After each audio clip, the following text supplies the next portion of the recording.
understand how your deception works, but that is only half the truth, is it not? How would you build on this foundation to save the people of Fontaine? That is the most important thing. Ah, good. Of course, the Iudex of Fontaine has pinpointed the crux of the issue. I'm sure you've long sensed that the Oratrice is no simple machine, yes? I've always suspected that it had its own consciousness, and Lenny did mention that he heard a human voice within the core chamber. It now seems that that person was you, hidden within the machine all along. Am I right?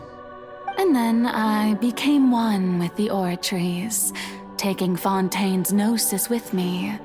Yes, it would seem so, wouldn't it? Alas, your understanding of this device still lacks sufficient depth. In truth, it is no enactor of justice. It is, in fact, a device created to kill the god of justice. I beg your pardon? Oh, you have it. And to be more precise, not only will the Oratrice take down the god of justice, it will also take down the divine throne upon which she has been placed. I mean, did you think I would be the sort to enjoy peaceful repose while Farina suffered? My work over these last 500 years has been to constantly accumulate indemnitium within the Oratrice. But really, some have already discovered that only a small fraction of the energy generated by the device was ever used to provide power to Fontaine. The vast majority had to be, accumulated to enact this death sentence. It was all a part of your plan then? Both the trial and the sentence? Indeed. This power, accrued over 5 centuries, could have sustained Fontainians for millennia had it only been used for that purpose. Almost all of it has now been stored within the Oratrice. But only power of this magnitude could hope to destroy the Hydro Archon's divine throne, shaking the rules established by Celestia and breaking through the institution that is the Seven. So the Oratrice's call for death was for neither Farina nor Focalor, but for the Hydro Archon. The destruction of that divine throne. If I do not misunderstand your intent, you must be... returning what's rightfully yours to you, of course. In other words, this was all done to return the authority of the Hydro Archon to the Hydro Dragon of this planet. But...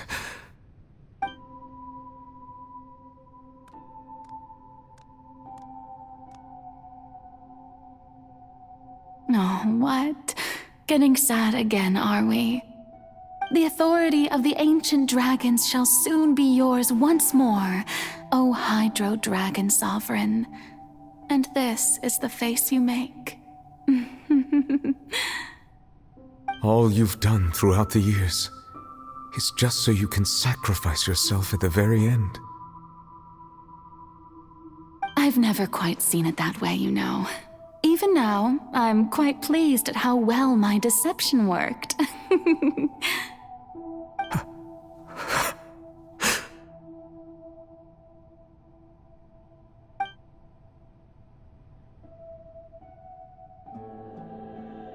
Hydro Dragon, don't cry. I must say, had it been within my rights, I would have loved to judge the heavenly principles themselves. Were they not guilty of essentially the same crime? Egeria stole the power of the primordial sea, and the heavenly principles stole the power you ancient dragons possessed. I, for my part, am the god of justice. And is it not just that your original powers should be returned to you? Speaking of justice, I have always believed that justice lies in the process of pursuing human existence itself. So, if the theft of the primordial sea's might was Fontaine's original sin, then, leaving matters of procedural right and wrong aside, the descent of the Fontanians as humans and their right to exist in this world would be Fontaine's original justice. In other words, existence was Egeria's justice, and to me, justice is the continuation of that existence. Defying the prophecy and ensuring that Fontaine's people shall live on, that should be the justice enthroned over all others. At this point, we, whether it be myself or all other Fontanians, have shouldered the burden of this sin for far too long. Iudex Nervillet, the highest judge in our land, when you regain your full power as an elemental sovereign, what verdict shall you pass upon us? So when I was invited to the court of Fontaine to serve as Iudex, I see now that that was your idea too. At last, I now understand the true purpose behind this position. In the beginning, I was uninterested in human existence. But these 5 centuries of living alongside them have gradually brought about mutual understanding between us. And I have even attempted to feel as they feel. You are a devious one, Focalors. Things being as they are, surely you know that I could never declare them to be guilty.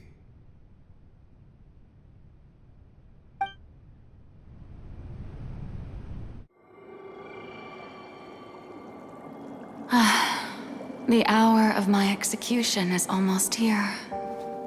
For the sinner, the curtain call has come. I know I may not sound it, but faced with death, I find myself a little afraid. Perhaps this is one thing both gods and humans have in common.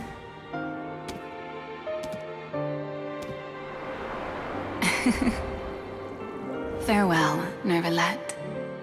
I hope you've enjoyed the part you played these 500 years.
I, Iudex Nervillet, hereby declare,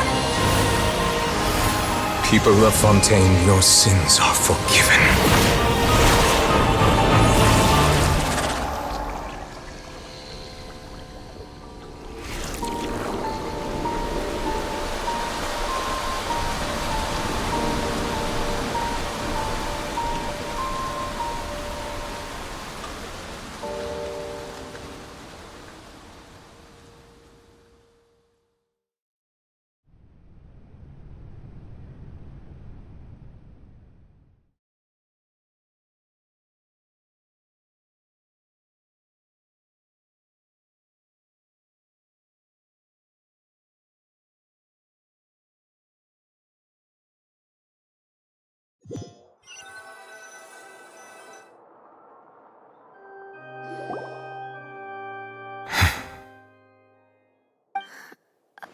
What just happened? Has the death sentence been carried out? Was that bright light some sort of misdirection? I have a feeling that something huge just happened. But since we're all still alive and haven't been dissolved, I assume whatever happened was good for us. It's time to end this. We must mete out punishment to that beast. Didn't you say just a moment ago that it can't be defeated? I have gained the strength sufficient to deal with it. Through certain means, I now have the ability to separate the power of the Primordial Sea from that creature. We should seize the opportunity to pursue our quarry. Traveler, now that the Oratrice can no longer function, I require an executor to help me mete out justice. The root of the calamities befalling Fontaine, the beast that enacts the prophecy. Its name is the all-devouring Narwhal. Come with me, traveler. The hour of execution has come.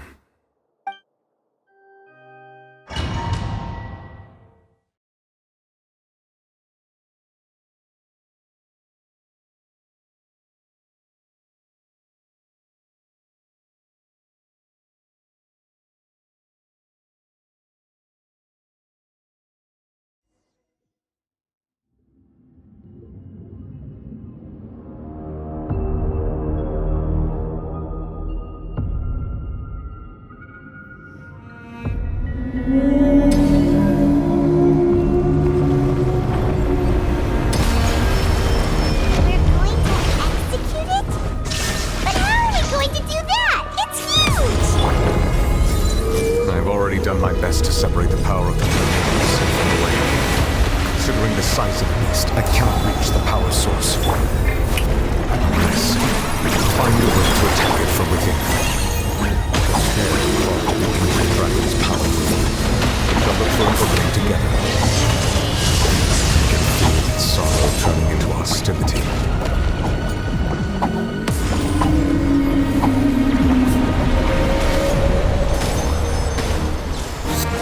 Illusion shot! This may hurt a little. Don't be scared!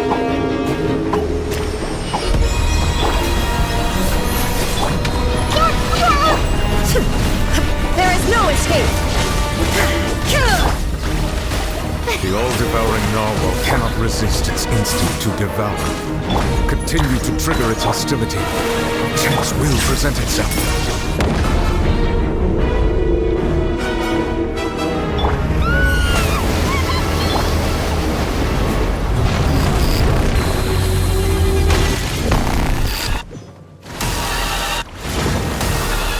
There is no escape! Why is there a hole looking thingy over there? Huh?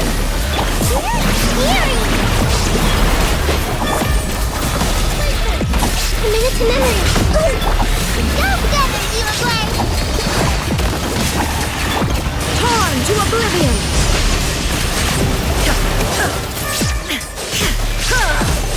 I have granted you my protection. Do not fear. Seize the moment. Use my power to suppress its root from within.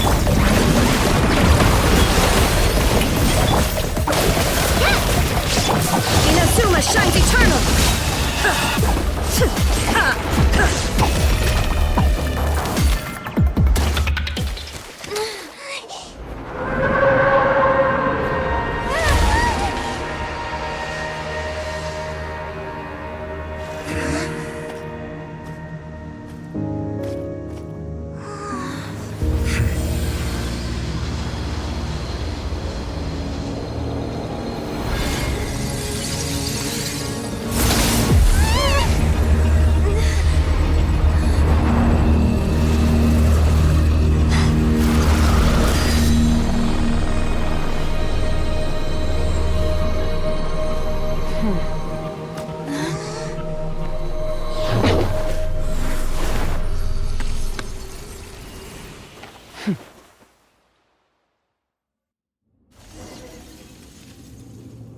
Thanks for helping with the cleanup.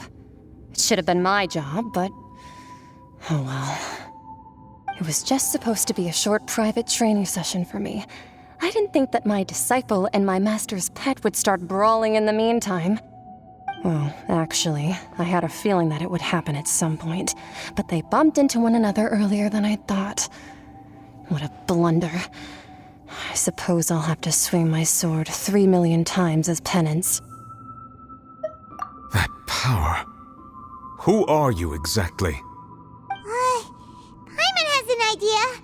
From what she said earlier, she must be Child's master. Skirk, right? It's just that he gave us the impression that she was the less talkative person. I simply did not have anything to say to the weak. But you, on the other hand, managed to defeat the all-devouring narwhal without using power from beyond this world. So you may speak to me as equals. I have to agree. It's a strange use of a planet's primordial waters just to raise an all-devouring narwhal. That kind of power is wasted on it. It's not cooperative, it eats too much, and I have more important things to do with my time than pet sitting. The only thing that creature has going for it is its looks. All in all, it fails as a pet. Miss Skirk? I think you might have missed the point. The point being? Well, being that this pet almost destroyed an entire nation. So what sort of person is your master? Well, Child's master's master. Wait, is that right? Oh, right. So you don't know him. Sorry, I assumed you did. His name is Sertologi. Huh? I am unfamiliar with that name. Huh. So Master isn't sufficiently famous. How should I describe him then? Have you heard of the name The Fowl? The Fowl? Still nothing? Well, how about the Visionary? Vetterfalnir then? Or Gold Rhine-daughter? Ooh, that one we've heard. Rhine-daughter's part of the Hexen Circle. She's Albedo's mom, right? Oh, so you do know that name. To be honest, I also heard all of those names and titles from my master. I don't actually know them either. But I suppose you understand now, yes? My master is likely a similar sort to Rhine-daughter. They are both pursuing some form of perfection. Wait, didn't you also mention a visionary person? Paimon didn't quite catch their name. Actually, never mind that. I believe it expedient to inform you that the all-devouring narwhal used up nearly all its strength fighting you. Such roiling hydro energies will prove difficult for the planet's deep seas to digest. As such, the fontaine back on the surface has most likely been thrown into chaos. In other words, the prophecy that you've been fretting over should now be in full swing. What?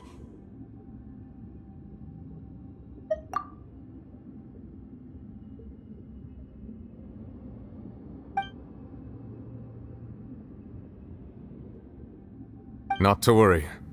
Focalor has already managed to deceive the heavenly principles.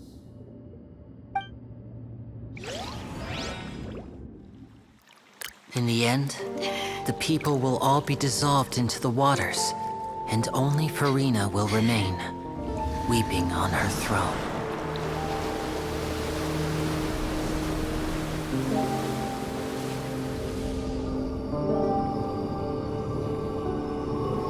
Only then will the sins of the people of Fontaine be washed away.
Initiate emergency rescue!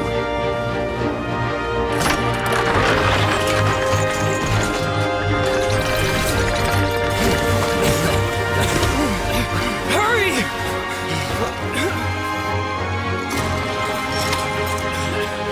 Hey, lend a hand!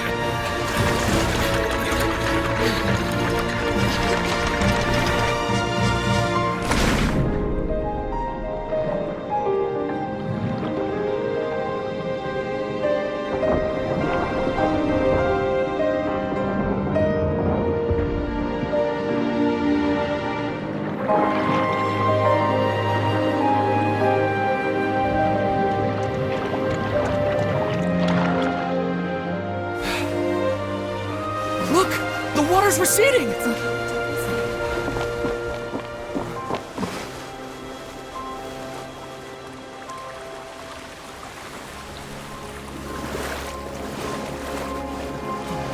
It's a miracle! Water's receding. We didn't dissolve. The prophecy was wrong! The prophecy was wrong!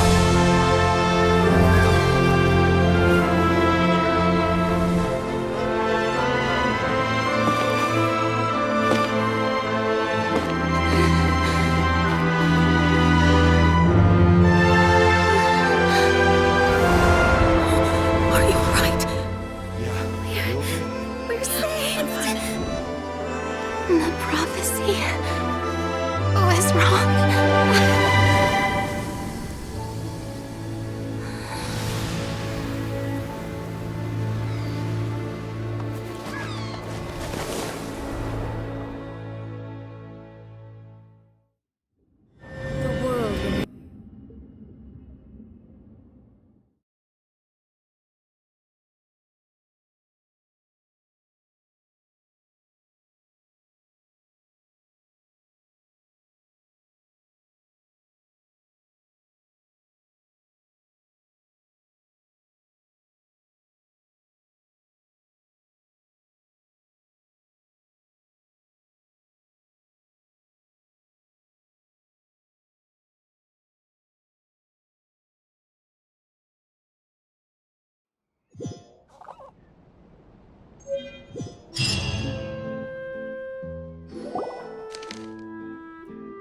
The soil renewed.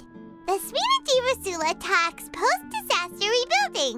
I recently visited Poisson to meet with Miss Navia, spokesperson of the Spina di Rosula, and we spoke about Poisson's present and future. Old soil can still give birth to new bloom, Miss Navia stated. Hope is like seeing a small cookie when you're starving late at night. You just need a little of it. Skyship Winglet, lunar brain of the Fontaine Research Institute. The various disputes that have arisen on account of Mr. Edwin have suddenly become a shield over the Institute, with Jurier turning out to be a once overlooked hidden gem. People always call the first researcher mad, but few know what to call the second. And should that latter person achieve a miracle, they would find it all the harder to find a word with which to classify him and his team. Wow! Paimon barely recognizes the people in the reports. Are those really Jurier and Navia? They sound like real big shots.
What do you think? Pretty enthralling, huh? The Steambird's idea was pretty simple. With the disaster just having passed, we would print a free edition packed to the margins with good news to calm people down. The value for these big scoops lies in their inevitable follow-ups. We'll publish further reports and go into the stories behind those people. Edwin's assistant, Jurier, created a true flying ship, while Navia is leading people in the reconstruction of their home. I'm sure that these stories could draw even your well-traveled eye.